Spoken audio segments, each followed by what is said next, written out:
And we've had this problem before where friends and family of those elected in position, of practically any position, and no town is exempt from that nepotism, you know? But how many of them have and continue to make ridiculous purchases because they are too ignorant to do the homework that you and I have the sense to calculate? I've never held any kind of office of any kind. Surprise, right? But this mentality of, oh, I set my house, I set fire to my house, and now it's burning. I sure wish I'd known that would happen. You know, I have a family who's, I'm not even going to get into family. I'm not, but everybody has a family or you're probably considered a black sheep. And how do I know? I just know. And your common sense gets questioned by others who claim to have more common sense than you have. But geez, people like you and I, see, we've got to set better standards for the people we elect into a government position.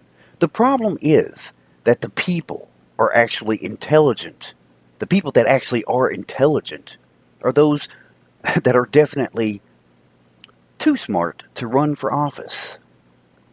If you want this country to run correctly, and by correctly, I mean a balance for people who are not rich. Because if I were rich, you would not be hearing me at Spreaker. It's not because I would, not because I would be too pompous to discuss anything that's necessary, a needed change in the system. It's because I would be on an island somewhere.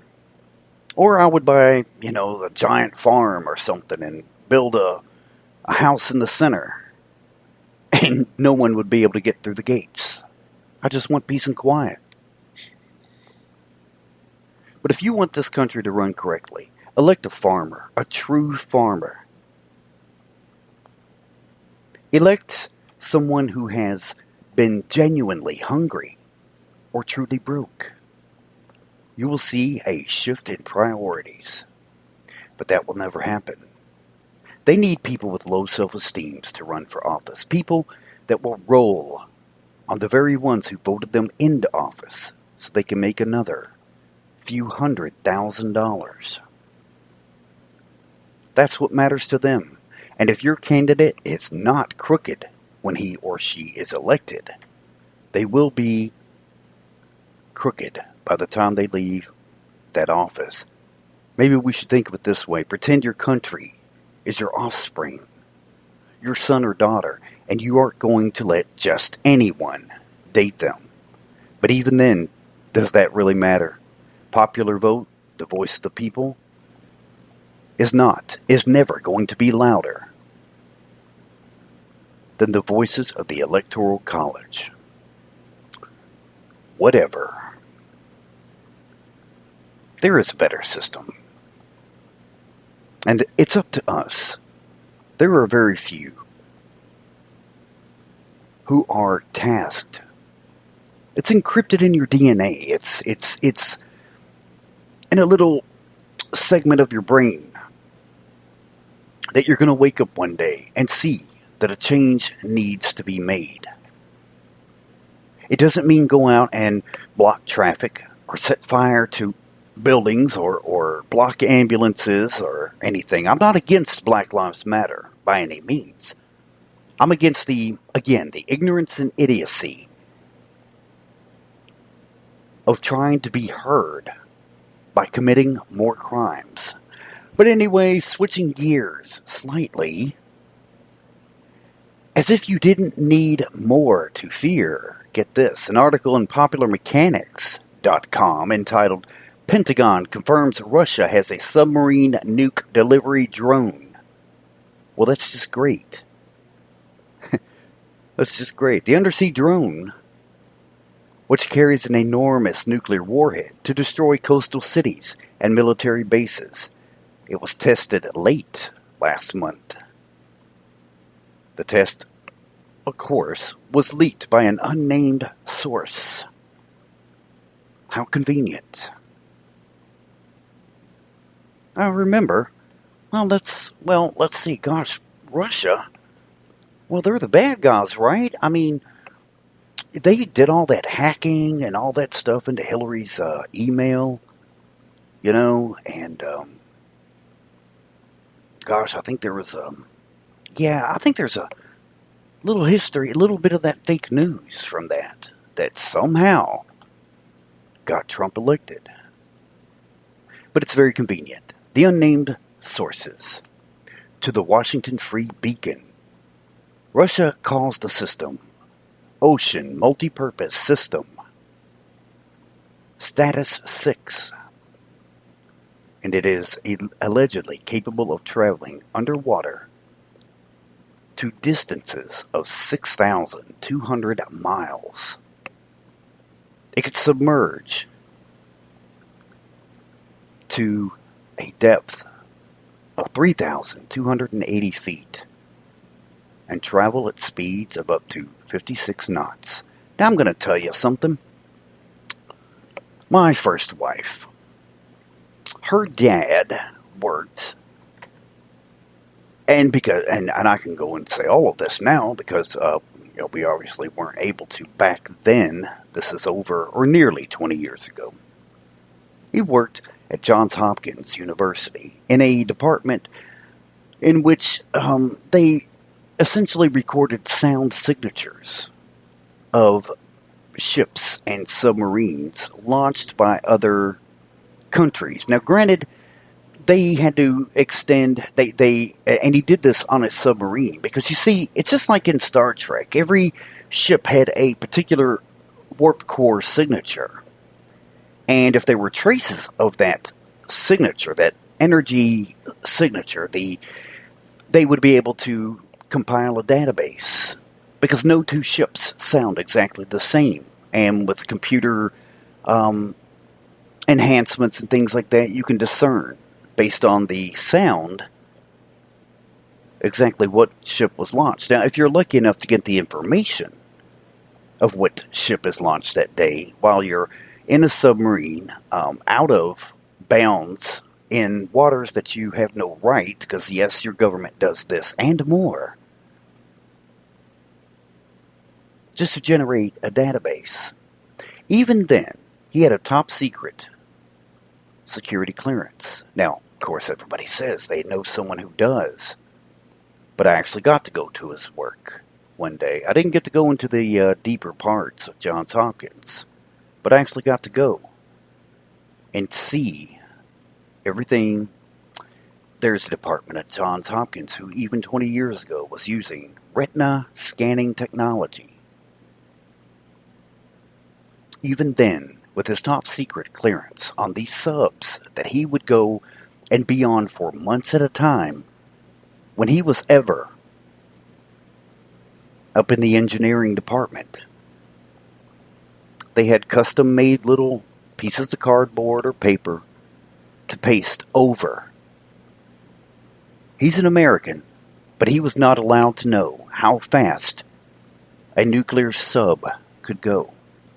Now, how they've determined how deep it can go and how fast it can go is beyond me. But potentially, this is placed to keep you afraid of Russia, to keep you on edge of believing that World War III is right around the corner. And maybe it is. Maybe it's not. I don't know. But they got to keep you scared, see? The U.S. intelligence agencies, oxymoron, if I've ever seen one, estimates Status 6 will carry a multi-megaton thermonuclear bomb payload. The article continues, quote, "For comparison's sake, the bomb dropped on Hiroshima was 16 kilotons, several orders of magnitude smaller Reports from Russia indicate the bomb could be as large as 100 megatons. Again, I'm not saying this is false. Not saying it's true. Whoops. Not saying it's true. What I'm saying is, how does any of this matter? If this is true, is there anything you or I can do about it? Of course not. So again, what is the intent of the article? The goal of any written material is to convey a thought or series of thoughts to the audience. This article, again, is designed to elicit a clear and present fear. Here's my question. If the concept of a drone submarine capable of launching up to 100 megatons of nuclear hell on us is valid, why has it only been brought to our attention recently? Very conveniently placed, I would say. Because whether or not you believe the moon landings are a hoax, supposedly NASA and other space agencies can manipulate craft on the moon or Mars, or program satellites from a console here on the little blue Earth.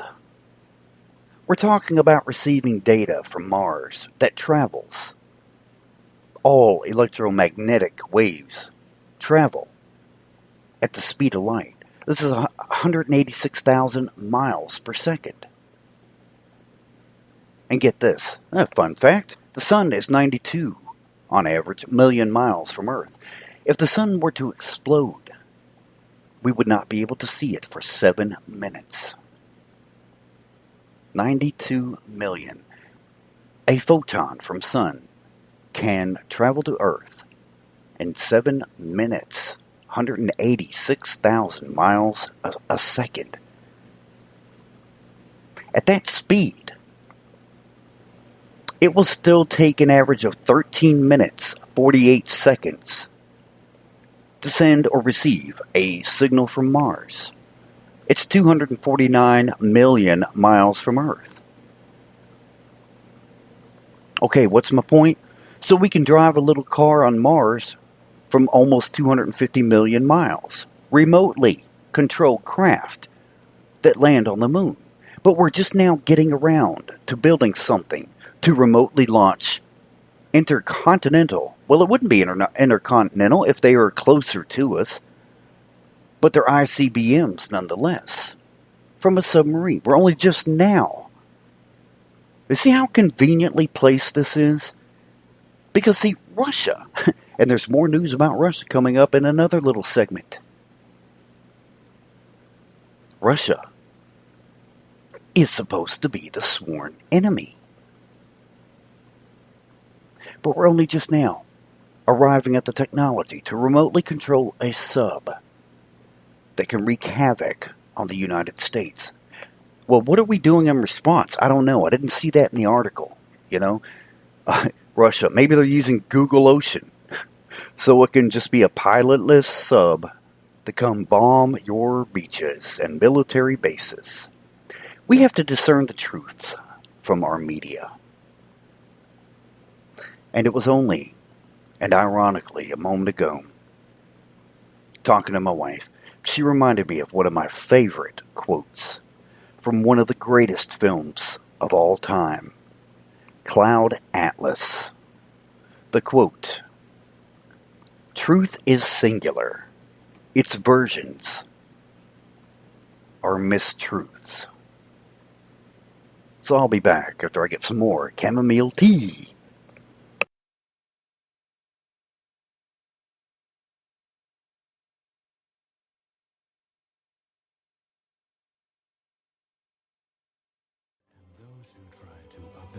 Do not fare well. This movement will never survive. If you join them, you and your entire family will be shunned. At best, you'll exist as pariah, to be spat on and beaten. At worst, lynched or crucified.